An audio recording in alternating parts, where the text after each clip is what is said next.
O Pioneers, by Willa Cather. Part 1, The Wild Land. Part 1, Chapter 1. One January day, 30 years ago, the little town of Hanover, anchored on a windy Nebraska tableland, was trying not to be blown away. A mist of fine snowflakes was curling and eddying about the cluster of low drab buildings huddled on the gray prairie, under a gray sky. The dwelling houses were set about haphazard on the tough prairie sod. Some of them looked as if they had been moved in overnight, and others as if they were straying off by themselves, headed straight for the open plain. None of them had any appearance of permanence, and the howling wind blew under them as well as over them. The main street was a deeply rutted road, now frozen hard, which ran from the squat red railway station and the grain elevator at the north end of the town to the lumber yard and the horse pond at the south end. On either side of this road straggled two uneven rows of wooden buildings: the general merchandise stores, the two banks, the drug store, the feed store, the saloon, the post office. The board sidewalks were gray with trampled snow, but at 2 o'clock in the afternoon the shopkeepers, having come back from dinner, were keeping well behind their frosty windows. The children were all in school, and there was nobody abroad in the streets but a few rough-looking countrymen in coarse overcoats with their long caps pulled down to their noses.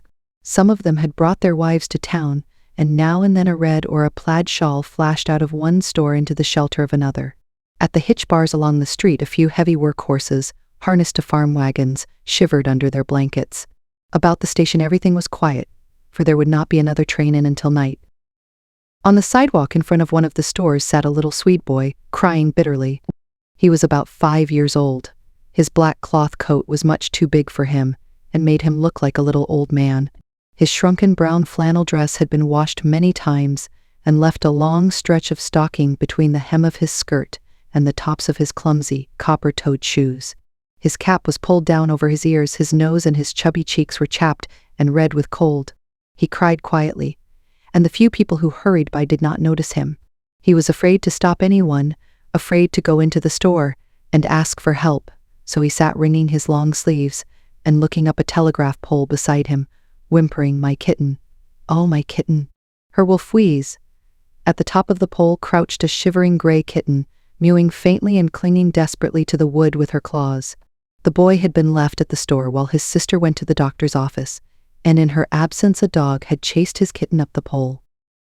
The little creature had never been so high before, and she was too frightened to move. Her master was sunk in despair. He was a little country boy, and this village was to him a very strange and perplexing place, where people wore fine clothes and had hard hearts. He always felt shy and awkward here, and wanted to hide behind things for fear someone might laugh at him. Just now he was too unhappy to care who laughed. At last he seemed to see a ray of hope. His sister was coming, and he got up and ran toward her in his heavy shoes. His sister was a tall, strong girl, and she walked rapidly and resolutely, as if she knew exactly where she was going and what she was going to do next. She wore a man's long ulster, not as if it were an affliction, but as if it were very comfortable and belonged to her, carried it like a young soldier, and a round plush cap, tied down with a thick veil. She had a serious, thoughtful face, and her clear, deep blue eyes were fixed intently on the distance, without seeming to see anything, as if she were in trouble. She did not notice the little boy until he pulled her by the coat. Then she stopped short and stooped down to wipe his wet face. "Why, Emile? I told you to stay in the store and not to come out. What is the matter with you?" "My kitten, sister, my kitten." A man put her out, and a dog chased her up there. His forefinger, projecting from the sleeve of his coat, pointed up to the wretched little creature on the pole. "Oh, Emile, didn't I tell you she'd get us into trouble of some kind if you brought her? What made you tease me so? But there, I ought to have known better myself." She went to the foot of the pole and held out her arms, crying, "Kitty, kitty," but the kitten only mewed and faintly waved its tail. Alexandra turned away decidedly. "No, she won't come down. Somebody will have to go up after her. I saw the Lindstrom's wagon in town. I'll go and see if I can find Carl. Maybe he can do something. Only you must stop crying, or I won't go a step. Where's your comforter? Did you leave it in the store? Never mind. Hold still, till I put this on you." She unwound the brown veil from her head and tied it about his throat. A shabby little traveling man who was just then coming out of the store on his way to the saloon, stopped and gazed stupidly at the shining mass of hair she bared when she took off her veil, 2 thick braids, pinned about her head in the German way, with a fringe of reddish-yellow curls blowing out from under her cap. He took his cigar out of his mouth and held the wet end between the fingers of his woolen glove. "My God, girl, what a head of hair," he exclaimed, quite innocently and foolishly. She stabbed him with a glance of Amazonian fierceness and drew in her lower lip most unnecessary severity. It gave the little clothing drummer such a start that he actually let his cigar fall to the sidewalk and went off weakly in the teeth of the wind, to the wind. His hand was still unsteady when he took his glass from the bartender. His feeble, flirtatious instincts had been crushed before, but never so mercilessly. He felt cheap and ill-used, as if someone had taken advantage of him. When a drummer had been knocking about in little drab towns and crawling across the wintry country in dirty smoking cars, was he to be blamed if, when he chanced upon a fine human creature, he suddenly wished himself more of a man? While the little drummer was drinking to recover his nerve, Alexandra hurried to the drugstore as the most likely place to find Carl Lindstrom. There he was, turning over a portfolio of chromo studies which the druggist sold to the Hanover women who did china painting. Alexandra explained her predicament, and the boy followed her to the corner, where Emil still sat by the pole. "I'll have to go up after her, Alexandra. I think at the depot they have some spikes I can strap on my feet." "Wait a minute." Carl thrust his hands into his pockets, lowered his head, and darted up the street against the north wind. He was a tall boy of 15, slight and narrow-chested. When he came back with the spikes, Alexandra asked him what he had done with his overcoat. "I left it in the drugstore. I couldn't climb in it, anyhow. Catch me if I fall, Emil," he called back as he began his ascent. Alexandra watched him anxiously. The cold was bitter enough on the ground. The kitten would not budge an inch. Carl had to go to the very top of the pole, and then had some difficulty in tearing her from her hold. When he reached the ground, he handed the cat to her tearful little master. "Now go into the store with her, Emil, and get warm." He opened the door for the child. "Wait a minute, Alexandra. Why can't I drive for you as far as our place? It's getting colder every minute. Have you seen the doctor?" "Yes, he is coming over tomorrow, but he says father can't get better. The girl's lip trembled. She looked fixedly up the bleak street as if she were gathering her strength to face something, as if she were trying with all her might to grasp a situation which, no matter how painful, must be met and dealt with somehow. The wind flapped the skirts of her heavy coat about her. Carl did not say anything, but she felt his sympathy. He, too, was lonely. He was a thin, frail boy with brooding dark eyes, very quiet in all his movements. There was a delicate pallor in his thin face, and his mouth was too sensitive for a boy's. The lips had already a little curl of bitterness and skepticism. The two friends stood for a few moments on the windy street corner, not speaking a word, as two travelers, who have lost their way, sometimes stand and admit their perplexity in silence. When Carl turned away, he said, "I'll see to your team." Alexandra went into the store to have her purchases packed in the egg boxes and to get warm before she set out on her long cold drive. When she looked for Emil, she found him sitting on a step of the staircase that led up to the clothing and carpet department. He was playing with a little bohemian girl, Marie Tversky, who was tying her handkerchief over the kitten's head for a bonnet. Marie was a stranger in the country, having come from Omaha with her mother to visit her uncle, Joe Tversky. She was a dark child with brown curly hair, like a brunette doll's, a coaxing little red mouth, and round, yellow-brown eyes. Everyone noticed her eyes. The brown iris had golden glints that made them look like goldstone, or, in softer lights, like that Colorado mineral called tiger eye. The country children thereabouts wore their dresses to their shoe tops, but this city child was dressed in what was then called the Kate Greenaway manner, and her red cashmere frock, gathered full from the yoke, came almost to the floor. This, with her poke bonnet, gave her the look of a quaint little woman. She had a white fur tippet about her neck and made no fussy objections when Emil fingered admiringly. Alexandra had not the heart to take him away from so pretty a playfellow, and she let them tease the kitten together until Joe Tversky came in noisily and picked up his little niece, setting her on his shoulder for everyone to see. His children were all boys, and he adored this little creature. His cronies formed a circle about him, admiring and teasing the little girl, who took their jokes with great good nature. They were all delighted with her, for they seldom saw so pretty and carefully nurtured a child. They told her that she must choose one of them for a sweetheart, and each began pressing his suit and offering her bribes, candy, and little pigs, and spotted calves. She looked archly into the big, brown, mustached faces, smelling of spirits and tobacco. Then she ran her tiny forefinger delicately over Joe's bristly chin and said, "Here is my sweetheart." The Bohemians roared with laughter, and Marie's uncle hugged her until she cried, "Please don't, Uncle Joe. You hurt me." Each of Joe's friends gave her a bag of candy, and she kissed them all around, though she did not like country candy very well. Perhaps that was why she bethought herself of Emil. "Let me down, Uncle Joe," she said. "I want to give some of my candy to that nice little boy I found." She walked graciously over to Emil, followed by her lusty admirers, who formed a new circle and teased the little boy until he hid his face in his sister's skirts, and she had to scold him for being such a baby. The farm people were making preparations to start for home. The women were checking over their groceries and pinning their big red shawls about their heads. The men were buying tobacco and candy with what money they had left, were showing each other new boots and gloves and blue flannel shirts. 3 big Bohemians were drinking raw alcohol, tinctured with oil of cinnamon. This was said to fortify one effectually against the cold, and they smacked their lips after each pull at the flask. Their volubility drowned every other noise in the place, and the overheated store sounded of their spirited language as it reeked of pipe smoke, damp woolens, and kerosene. Carl came in wearing his overcoat and carrying a wooden box with a brass handle. "Come," he said. "I've fed and watered your team, and the wagon is ready." He carried Emil out and tucked him down in the straw in the wagon box. The heat had made the little boy sleepy, but he still clung to his kitten. "You were awful good to climb so high and get my kitten, Carl. When I get big, I'll climb and get little boys' kittens for them," he murmured drowsily. Before the horses were over the first hill, Emil and his cat were both fast asleep.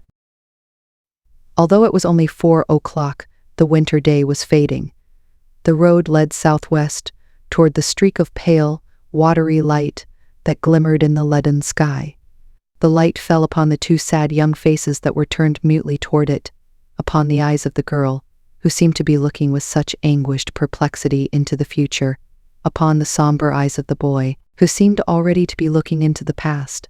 The little town behind them had vanished, as if it had never been, had fallen behind the swell of the prairie, and the stern frozen country received them into its bosom. The homesteads were few and far apart, here and there a windmill gaunt against the sky, a sod house crouching in a hollow. But the great fact was the land itself, which seemed to overwhelm the little beginnings of human society that struggled in its somber wastes.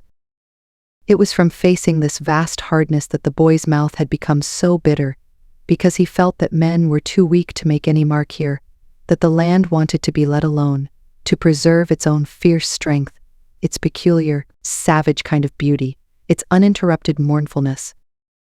The wagon jolted along over the frozen road. The 2 friends had less to say to each other than usual, as if the cold had somehow penetrated to their hearts. "Did Louisiana and Oscar go to the Blue to cut wood today?" Carl asked. "Yes, I'm almost sorry I let them go. It's turned so cold. But Mother frets if the wood gets low." She stopped and put her hand to her forehead, brushing back her hair. "I don't know what is to become of us, Carl, if Father has to die. I don't dare to think about it. I wish we could all go with him and let the grass grow back over everything." Carl made no reply. Just ahead of them was the Norwegian graveyard, where the grass had, indeed, grown back over everything shaggy and red, hiding even the wire fence. Carl realized that he was not a very helpful companion, but there was nothing he could say. "Of course," Alexandra went on, steadying her voice a little, "the boys are strong and work hard, but we've always depended so on Father that I don't see how we can go ahead. I almost feel as if there were nothing to go ahead for." "Does your father know?" "Yes, I think he does. He lies and counts on his fingers all day. I think he is trying to count up what he is leaving for us. It's a comfort to him that my chickens are laying right on through the cold weather and bringing in a little money. I wish we could keep his mind off such things, but I don't have much time to be with him now. I wonder if he'd like to have me bring my magic lantern over some evening?" Alexandra turned her face toward him. "Oh, Carl, have you got it?" "Yes, it's back there in the straw.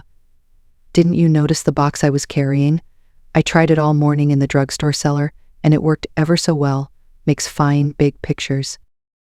What are they about? Oh, hunting pictures in Germany, and Robinson Crusoe and funny pictures about cannibals. I'm going to paint some slides for it on glass out of the Hans Andersen book. Alexandra seemed actually cheered.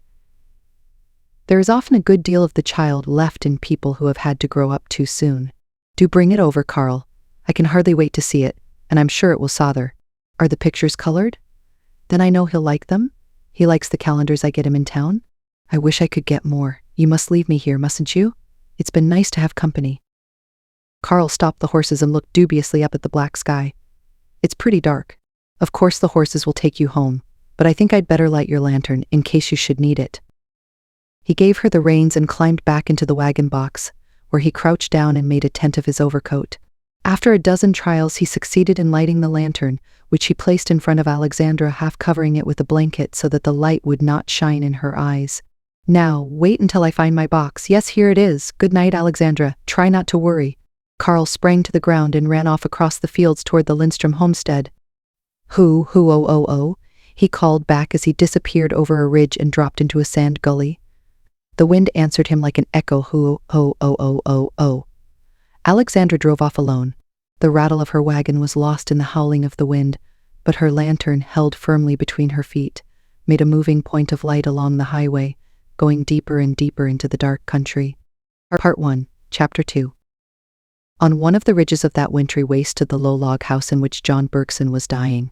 The Bergson homestead was easier to find than many another, because it overlooked Norway Creek, a shallow, muddy stream that sometimes flowed, and sometimes stood still, at the bottom of a winding ravine with steep, shelving sides overgrown with brush and cottonwoods and dwarf ash.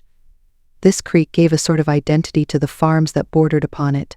Of all the bewildering things about a new country, the absence of human landmarks is one of the most depressing and disheartening. The houses on the divide were small, and were usually tucked away in low places. You did not see them until you came directly upon them. Most of them were built of the sod itself, and were only the unescapable ground in another form. The roads were but faint tracks in the grass, and the fields were scarcely noticeable. The record of the plow was insignificant, like the feeble scratches on stone left by prehistoric races, so indeterminate that they may, after all, be only the markings of glaciers, and not a record of human strivings. In 11 long years, John Bergson had made but little impression upon the wild land he had come to tame. It was still a wild thing that had its ugly moods, and no one knew when they were likely to come or why. Mischance hung over it. Its genius was unfriendly to man.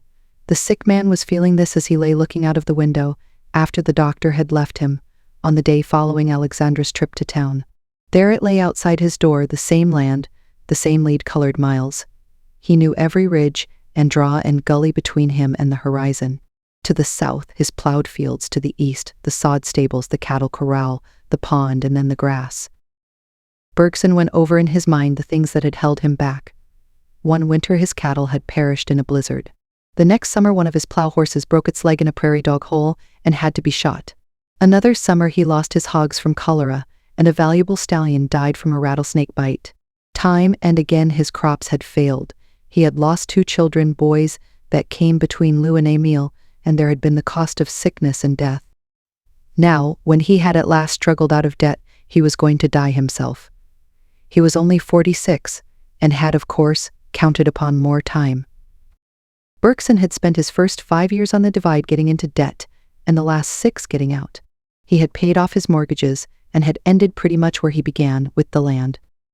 He owned exactly 640 acres of what stretched outside his door, his own original homestead, and timber claim, making 320 acres, and the half-section adjoining, the homestead of a younger brother who had given up the fight, gone back to Chicago to work in a fancy bakery and distinguish himself in a Swedish athletic club. So far John had not attempted to cultivate the second half-section, but used it for pasture land, and one of his sons rode herd there in open weather. John Bergson had the old-world belief that land in itself is desirable, but this land was an enigma. It was like a horse that no one knows how to break to harness, that runs wild and kicks things to pieces. He had an idea that no one understood how to farm it properly, and this he often discussed with Alexandra. Their neighbors, certainly, knew even less about farming than he did. Many of them had never worked on a farm until they took up their homesteads. They had been handworkers at home, tailors, locksmiths, joiners, cigar makers, etc. Bergson himself had worked in a shipyard. For weeks, John Bergson had been thinking about these things. His bed stood in the sitting room, next to the kitchen. Through the day, while the baking and washing and ironing were going on, the father lay and looked up at the roof beams that he himself had hewn, or out at the cattle in the corral. He counted the cattle over and over. It diverted him to speculate as to how much weight each of the steers would probably put on by spring. He often called his daughter in to talk to her about this. Before Alexandra was 12 years old, she had begun to be a help to him, and as she grew older, he had come to depend more and more upon her resourcefulness and good judgment. His boys were willing enough to work, but when he talked with them, they usually irritated him. It was Alexandra who read the papers and followed the markets, and who learned by the mistakes of their neighbors. It was Alexandra who could always tell about what it had cost to fatten each steer, and who could guess the weight of a hog before it went on the scales closer than John Bergson himself. Lou and Oscar were industrious, but he could never teach them to use their heads about their work. Alexandra, her father often said to himself, was like her grandfather, which was his way of saying that she was intelligent. John Bergson's father had been a shipbuilder, a man of considerable force and of some fortune. Late in life he married a second time, a Stockholm woman of questionable character, much younger than he, who goaded him into every sort of extravagance. On the shipbuilder's part, this marriage was an infatuation, the despairing folly of a powerful man who cannot bear to grow old. In a few years his unprincipled wife warped the probity of a lifetime. He speculated, lost his own fortune and funds entrusted to him by poor seafaring men, and died disgraced, leaving his children nothing. But when all was said, he had come up from the sea himself, had built up a proud little business with no capital but his own skill and foresight, and had proved himself a man. In his daughter, John Bergson recognized the strength of will and the simple, direct way of thinking things out that had characterized his father in his better days. He would much rather, of course, have seen this likeness in one of his sons, but it was not a question of choice. As he lay there day after day, he had to accept the situation as it was, and to be thankful that there was one among his children to whom he could entrust the future of his family and the possibilities of his hard-won land. The winter twilight was fading.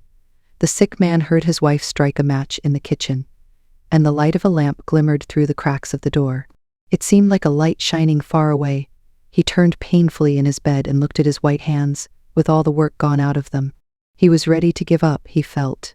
He did not know how it had come about, but he was quite willing to go deep under his fields and rest, where the plow could not find him. He was tired of making mistakes. He was content to leave the tangle to other hands.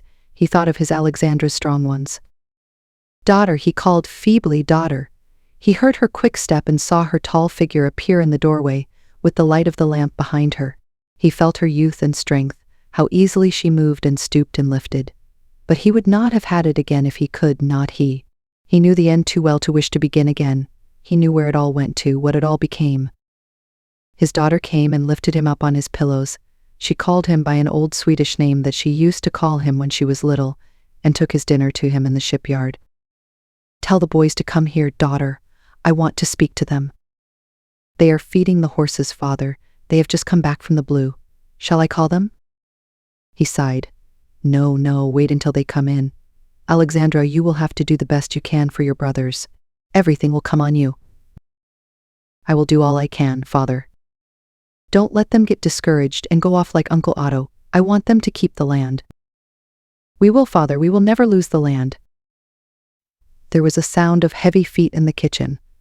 Alexandra went to the door and beckoned to her brothers, 2 strapping boys of 17 and 19. They came in and stood at the foot of the bed. Their father looked at them searchingly, though it was too dark to see their faces. They were just the same boys, he told himself. He had not been mistaken in them. The square head and heavy shoulders belonged to Oscar, the elder. The younger boy was quicker but vacillating. "Boys," said the father wearily, "I want you to keep the land together and together, guided by your sister. I have talked to her since I have been sick, and she knows all my wishes. I want no quarrels among my children, and so long as there is one house, there must be one head. Alexandra is the oldest, and she knows my wishes. She will do the best she can. If she makes mistakes, She will not make so many as I have made.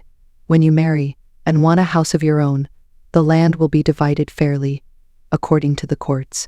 But for the next few years you will have it hard, and you must all keep together. Alexandra will manage the best she can."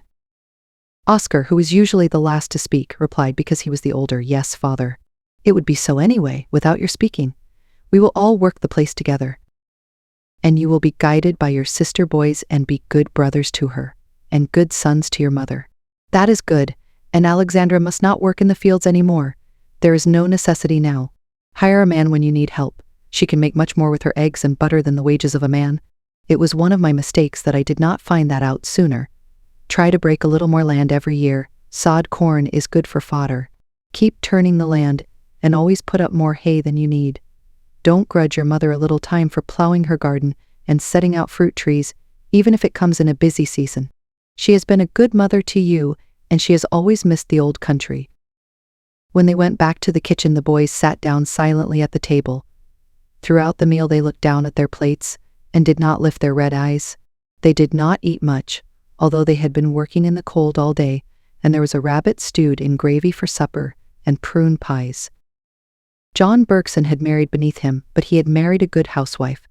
Mrs. Bergson was a fair-skinned, corpulent woman, heavy and placid like her son, Oscar, but there was something comfortable about her. Perhaps it was her own love of comfort. For 11 years she had worthily striven to maintain some semblance of household order amid conditions that made order very difficult. Habit was very strong with Mrs. Bergson, and her unremitting efforts to repeat the routine of her old life among new surroundings had done a great deal to keep the family from disintegrating morally and getting careless in their ways.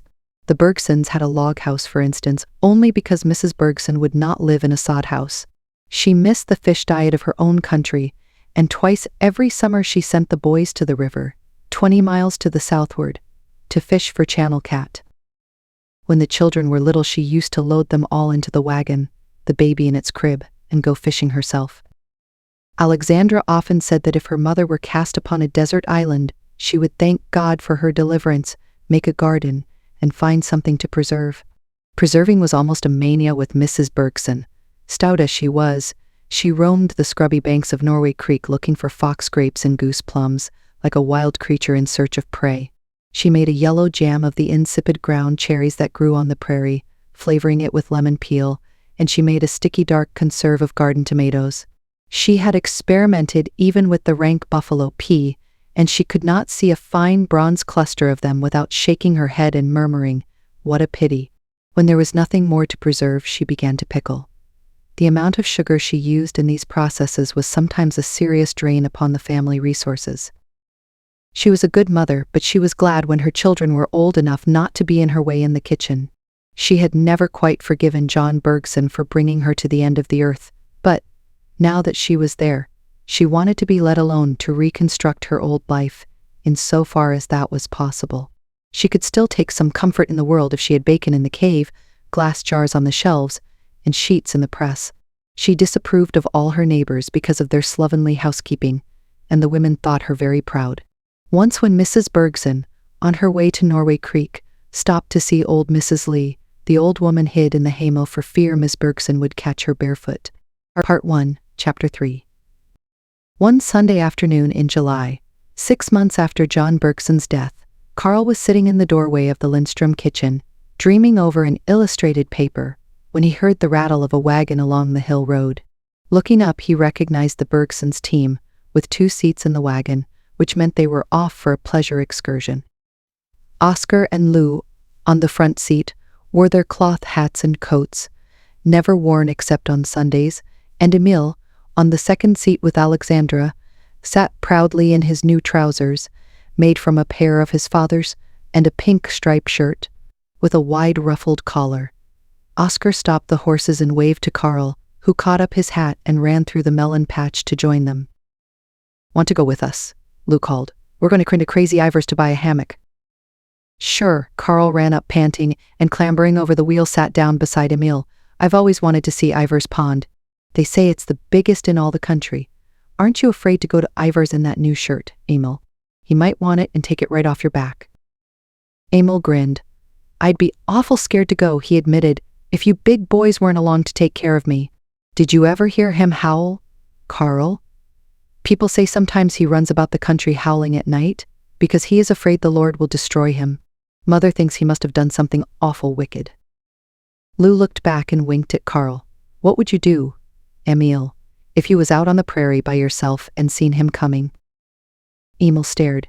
Maybe I could hide in a badger hole, he suggested doubtfully. But suppose there wasn't any badger hole, Lou persisted. Would you run? No, I'd be too scared to run, Emil admitted mournfully, twisting his fingers. I guess I'd sit right down on the ground and say my prayers. The big boys laughed, and Oscar brandished his whip over the broad backs of the horses. He wouldn't hurt you, Emil, said Carl persuasively.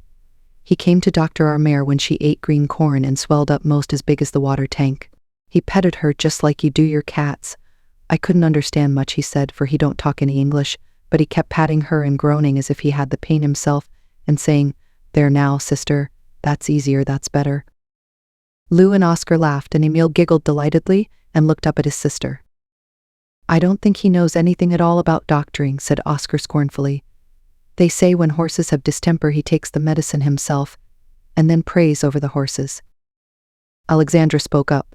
That's what the crows said, but he cured their horses all the same. Some days his mind is cloudy like, but if you can get him on a clear day, you can learn a great deal from him. He understands animals. Didn't I see him take the horn off the Berquist's cow when she had torn it loose and went crazy? She was tearing all over the place, knocking herself against things, and at last she ran out on the roof of the old dugout, and her legs went through, and there she stuck, bellowing. Ivar came running with his white bag, and the moment he got to her she was quiet and let him saw her horn off and daub the place with tar. Emil had been watching his sister, his face reflecting the sufferings of the cow. And then didn't it hurt her any more? He asked. Alexandra patted him. No, not anymore, and in 2 days they could use her milk again. The road to Ivar's homestead was a very poor one. He had settled in the rough country across the county line, where no one lived but some Russians, 6 families who dwelt together in one long house, divided off like barracks. Ivar had explained his choice by saying that the fewer neighbors he had, the fewer temptations. Nevertheless, when one considered that his chief business was horse doctoring, it seemed rather short-sighted of him to live in the most inaccessible place he could find. The Bergson wagon lurched along over the rough hummocks and grass banks, followed the bottom of winding draws, or skirted the margin of wide lagoons, where the golden coreopsis grew up out of the clear water and the wild ducks rose with a whir of wings. Lou looked after them helplessly. I wish I'd brought my gun anyway, Alexandra, he said fretfully. I could have hidden it under the straw in the bottom of the wagon. Then we'd have had to lie to Ivar. Besides, they say he can smell dead birds, and if he knew, we wouldn't get anything out of him, not even a hammock. I want to talk to him, and he won't talk sense if he's angry. It makes him foolish. Lou sniffed. Whoever heard of him talking sense anyhow? I'd rather have ducks for supper than crazy Ivar's tongue. Emil was alarmed. Oh, but, Lou, you don't want to make him mad. He might howl. They all laughed again, and Oscar urged the horses up the crumbling side of a clay bank. They had left the lagoons and the red grass behind them. In crazy Ivar's country the grass was short and gray, the draws deeper than they were in the Bergsons' neighborhood, and the land was all broken up into hillocks and clay ridges. The wild flowers disappeared, and only in the bottom of the draws and gullies grew a few of the very toughest and hardiest shoestring and ironweed and snow on the mountain. Look, Emil, there's Ivar's big pond. Alexandra pointed to a shining sheet of water that lay at the bottom of a shallow draw. At one end of the pond was an earthen dam, planted with green willow bushes, and above it a door and a single window were set into the hillside. You would not have seen them at all but for the reflection of the sunlight upon the 4 panes of window glass. And that was all you saw. Not a shed, not a corral, not a well, not even a path broken in the curly grass. But for the piece of rusty stovepipe, sticking up through the sod, you could have walked over the roof of Ivar's dwelling without dreaming that you were near a human habitation. Ivar had lived for 3 years in the clay bank, without defiling the face of nature any more than the coyote that had lived there before him had done.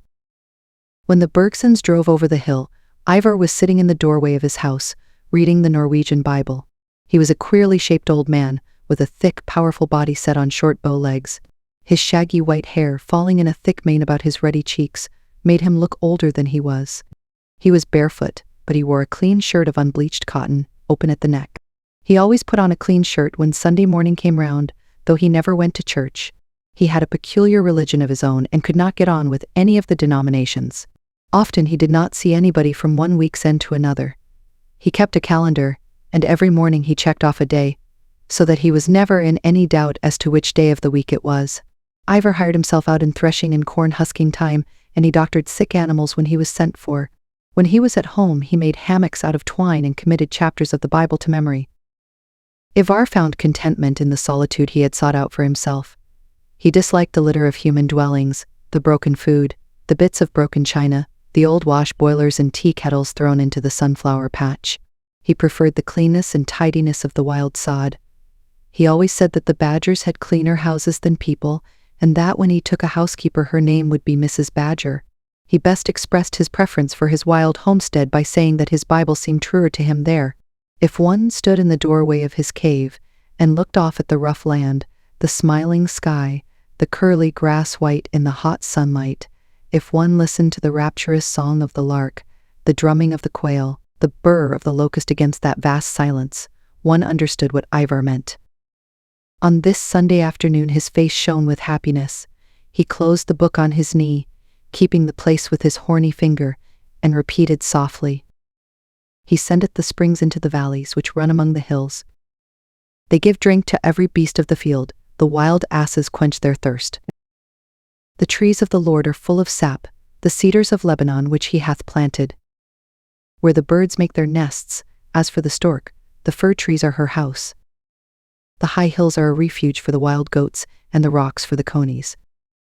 Before he opened his Bible again, Ivar heard the Bergsons' wagon approaching, and he sprang up and ran toward it. "No guns, no guns," he shouted, waving his arms distractedly. "No, Ivar, no guns," Alexandra called reassuringly. He dropped his arms and went up to the wagon, smiling amiably and looking at them out of his pale blue eyes. "We want to buy a hammock, if you have one," Alexandra explained, "and my little brother, here, wants to see your big pond, where so many birds come." Ivar smiled foolishly and began rubbing the horses' noses and feeling about their mouths behind the bits. "Not many birds just now. A few ducks this morning and some snipe come to drink. But there was a crane last week. She spent one night and came back the next evening. I don't know why. It is not her season, of course. Many of them go over in the fall. Then the pond is full of strange voices every night." Alexandra translated for Carl, who looked thoughtful. "Ask him, Alexandra, if it is true that a seagull came here once. I have heard so." She had some difficulty in making the old man understand. He looked puzzled at first, then smote his hands together as he remembered. "Oh, yes, yes! A big, white bird with long wings and pink feet. My, what a voice she had. She came in the afternoon and kept flying about the pond and screaming until dark. She was in trouble of some sort, but I could not understand her. She was going over to the other ocean, maybe, and did not know how far it was. She was afraid of never getting there. She was more mournful than our birds here. She cried in the night. She saw the light from my window and darted up to it. Maybe she thought my house was a boat. She was such a wild thing. Next morning, when the sun rose, I went out to take her food, but she flew up into the sky and went on her way." Ivar ran his fingers through his thick hair. "I have many strange birds stop with me here. They come from very far away and are great company. I hope you boys never shoot wild birds." Lou and Oscar grinned and Ivar shook his bushy head. "Yes, I know boys are thoughtless, but these wild things are God's birds. He watches over them and counts them, as we do our cattle. Christ says so in the New Testament." "Now, Ivar," Lou asked, "may we water our horses at your pond and give them some feed? It's a bad road to your place." "Yes, yes it is." The old man scrambled about and began to loose the tugs. "A bad road, eh, girls? And the bay with a colt at home." Oscar brushed the old man aside. "We'll take care of the horses, Ivar. You'll be finding some disease on them. Alexandra wants to see your hammocks." Ivar led Alexandra and Emil to his little cave house. He had but one room, neatly plastered and whitewashed, and there was a wooden floor. There was a kitchen stove, a table covered with oilcloth, 2 chairs, a clock, a calendar, a few books on the window shelf, nothing more. But the place was as clean as a cupboard. But where do you sleep, Ivor? Emil asked, looking about. Ivor unslung a hammock from a hook on the wall. In it was rolled a buffalo robe. There, my son. A hammock is a good bed, and in winter I wrap up in this skin. Where I go to work, the beds are not half so easy as this. By this time Emil had lost all his timidity. He thought a cave a very superior kind of house. There was something pleasantly unusual about it, and about Ivor. Do the birds know you will be kind to them, Ivor? Is that why so many come? He asked. Ivor sat down on the floor and tucked his feet under him. See, little brother, they have come from a long way, and they are very tired. From up there where they are flying, our country looks dark and flat. They must have water to drink and to bathe in before they can go on with their journey. They look this way and that, and far below them they see something shining, like a piece of glass set in the dark earth. That is my pond. They come to it and are not disturbed. Maybe I sprinkle a little corn. They tell the other birds, and next year more come this way. They have their roads up there, as we have down here. Emil rubbed his knees thoughtfully. And is that true, Ivar, about the head ducks falling back when they are tired, and the hind ones taking their place? Yes. The point of the wedge gets the worst of it. They cut the wind. They can only stand it there a little while, half an hour, maybe. Then they fall back and the wedge splits a little, while the rear ones come up the middle to the front. Then it closes up and they fly on with a new edge. They are always changing like that, up in the air. Never any confusion, just like soldiers who have been drilled. Alexandra had selected her hammock by the time the boys came up from the pond. They would not come in, but sat in the shade of the bank outside while Alexandra and Ivar talked about the birds and about his housekeeping, and why he never ate meat, fresh or salt. Alexandra was sitting on one of the wooden chairs, her arms resting on the table. Ivar was sitting on the floor at her feet. Ivar, she said suddenly, beginning to trace the pattern on the oilcloth with her forefinger, I came today more because I wanted to talk to you than because I wanted to buy a hammock. Yes? The old man scraped his bare feet on the plank floor. We have a big bunch of hogs, Ivar. I wouldn't sell in the spring, when everybody advised me to, and now so many people are losing their hogs that I am frightened. What can be done? Ivar's little eyes began to shine. They lost their vagueness. You feed them swill and such stuff? Of course. And sour milk? Oh yes. And keep them in a stinking pen? I tell you, sister, the hogs of this country are put upon. They become unclean, like the hogs in the Bible. If you kept your chickens like that, what would happen? You have a little sorghum patch, maybe? Put a fence around it and turn the hogs in. Build a shed to give them shade, a thatch on poles. Let the boys haul water to them in barrels, clean water, and plenty. Get them off the old stinking ground, and do not let them go back there until winter. Give them only grain and clean feed, such as you would give horses or cattle. Hogs do not like to be filthy. The boys outside the door had been listening. Lou nudged his brother. Come, the horses are done eating. Let's hitch up and get out of here. He'll fill her full of notions. She'll be for having the pigs sleep with us, next. Oscar grunted and got up. Carl, who could not understand what Ivar said, saw that the two boys were displeased. They did not mind hard work, but they hated experiments and could never see the use of taking pains. Even Lou, who was more elastic than his older brother, disliked to do anything different from their neighbors. He felt that it made them conspicuous and gave people a chance to talk about them. Once they were on the homeward road, the boys forgot their ill humor and joked about Ivar and his birds. Alexandra did not propose any reforms in the care of the pigs, and they hoped she had forgotten Ivar's talk. They agreed that he was crazier than ever, and would never be able to prove up on his land because he worked it so little. Alexandra privately resolved that she would have a talk with Ivar about this and stir him up. The boys persuaded Carl to stay for supper and go swimming in the pasture pond after dark. That evening, after she had washed the supper dishes, Alexandra sat down on the kitchen doorstep while her mother was mixing the bread. It was a still, deep-breathing summer night, full of the smell of the hayfields. Sounds of laughter and splashing came up from the pasture, and when the moon rose rapidly above the bare rim of the prairie, the pond glittered like polished metal, and she could see the flash of white bodies as the boys ran about the edge or jumped into the water. Alexandra watched the shimmering pool dreamily, but eventually her eyes went back to the sorghum patch south of the barn, where she was planning to make her new pig corral. This concludes the first part of 6 total of O Pioneers by Willa Cather, produced by Best Audiobooks for free.